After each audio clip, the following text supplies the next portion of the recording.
Welcome back to Legacy Planning Once Removed, my podcast where we explore thoughtful approaches to estate planning and legacy planning for today and for tomorrow. I'm Steve Murphy, a trust and estates attorney with McGuire Woods LLP. And here on my podcast, we talk about taxes, trusts, legacy, family, and everything else in my clients' minds. And these days, my clients talk a lot about artificial intelligence, or AI, and people ask me about AI in my practice. Today, we're going to talk about AI, but we're going to talk about a use of AI in estate planning that maybe is a little unexpected, but I think could be revolutionary. Today, we're diving into a topic that sounds like science fiction, but is rapidly becoming a real-world consideration.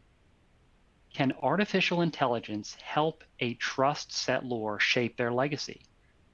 And can artificial intelligence perhaps even guide and control that legacy after the settlor's death forever?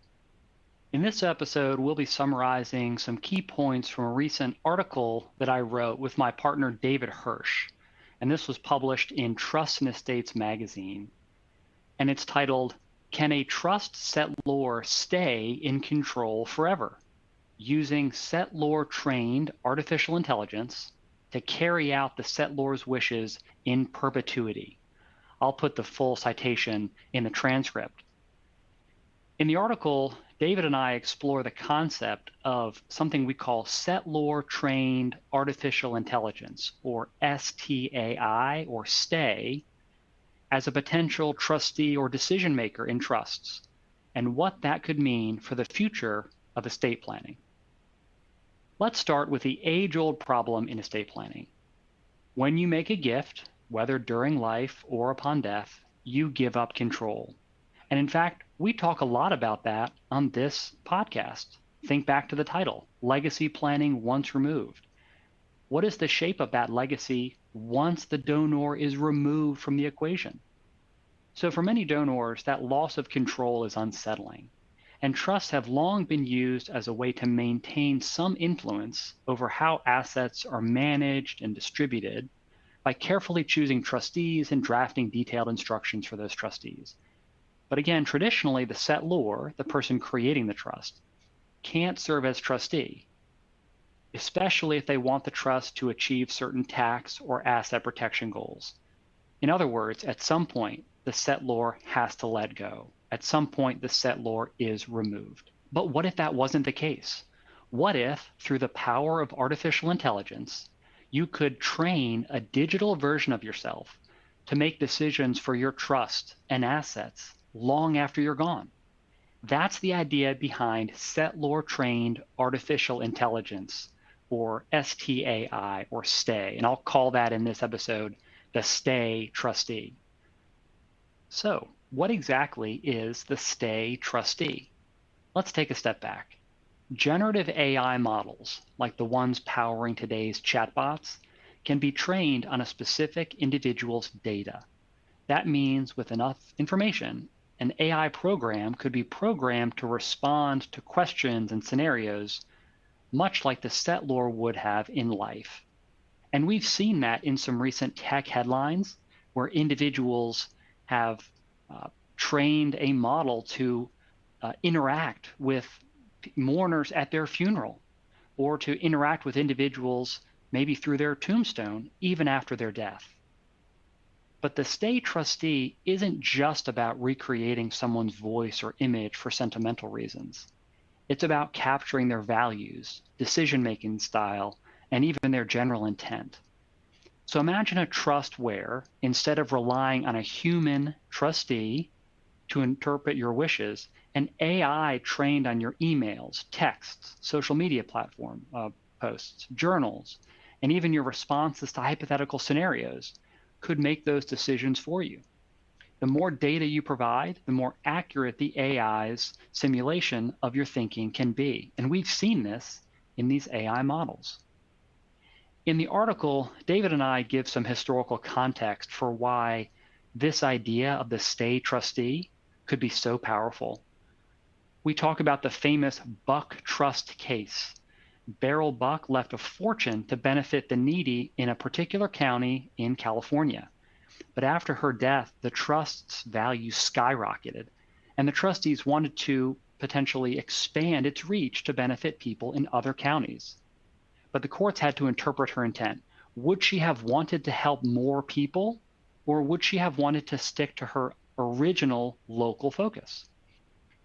Or we talk about Joseph Pulitzer, who left instructions for his family to preserve his newspaper, The World. He wanted them to keep the world in place for higher motives than just profit. But when the paper started losing money after his death, the trustees and courts had to guess what Pulitzer really would have wanted in that specific scenario. In both cases, the decision makers were left to interpret the settlor's intent, sometimes decades after the fact. But what if you could just ask the settlor? What if you could just call up Beryl Buck or call up Joseph Pulitzer? Well, with the STAI trustee, that's the idea. The AI program could be queried for guidance and could provide answers consistent with the settlor's values and wishes. Of course, this raises a host of legal and practical questions, and we talk about these in the article. Just a few are here. First, can an AI program actually serve as a trustee legally? Under current law, the answer seems to be no. In most states, only individuals or certain entities like banks or trust companies can serve as trustees. AI as software isn't a legal person or entity. For example, it can't be sued or held liable or regulated in that same way.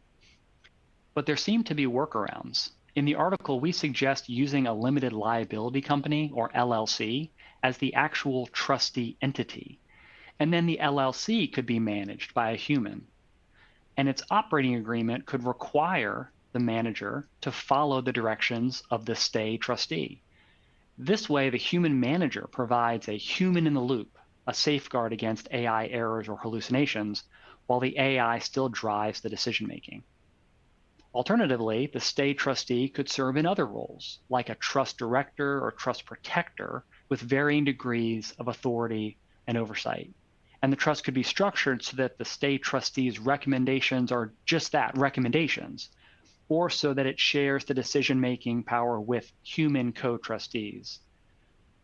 Our article lays out a spectrum of possible structures, from the most conservative, where the STAI trustee simply advises a human trustee, to the most radical, where the STAI trustee is the primary decision maker with only minimal human oversight. And in the article, we talk about how the STAI trustee could act like a living letter of wishes, something we've talked about on this podcast a number of times, where the settlor provides written instructions for the future. But aside from those legal issues of how to structure the STAI trustee model, there are some other considerations. How about tax? If the settlor retains too much control through the STAI trustee, it's possible that the trust could be pulled back into their taxable estate or fail to achieve the asset protection goals or other goals of the trust in the first place. Let's also think about privacy. Training an AI model on your personal data raises concerns about confidentiality and data security, maybe now or maybe even after your death, when all those comments would be part of some kind of record if there's a dispute. And what about ethical issues? There's this question of dead hand control. Should a settlor be able to control their assets and the lives of their beneficiaries forever? Could this stifle the independence and growth of future generations? We talk about that issue a lot on this podcast. In the article, David and I also note that new laws are emerging to regulate AI decision-making, specifically in certain high-risk kind of areas. And estate planners who talk about the STAI trustee will need to keep a close eye on those developments. So what's the bottom line here? Well, I think the STAI trustee offers a fascinating new tool for settlors who want to ensure their wishes are carried out, even in unforeseen circumstances. And who knows, with careful planning, it may be possible to balance the benefits of AI-driven decision-making with the safeguards of human oversight. But as with any innovation, the question isn't just whether we can do it, but whether we should. That's all for today's episode of Legacy Planning Once Removed. If you're intrigued by this idea of using AI in your estate plan, or if you have questions or comments about how this could be incorporated, reach out to your estate planning or other legal advisors, or as always, just send me a question by email, for maybe if we can talk about this more in a future episode.